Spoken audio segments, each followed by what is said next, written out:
Here are quick and easy steps to roll silverware in paper or cloth napkins. Place the paper napkin flat on the table.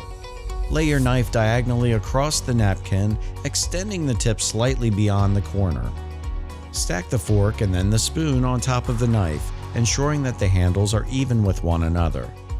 Hold the silverware in place and fold the bottom corner of the napkin up to cover the ends of the silverware. Next, fold the side corner of the napkin inside so it partially covers the handles. Finally, roll the stack away from you and secure it with a napkin band. Place the cloth napkin flat on the table. Fold it in half diagonally, creating a triangular shape. Lay your silverware in a neat stack and position the stack near the inner edge of the long side of the napkin.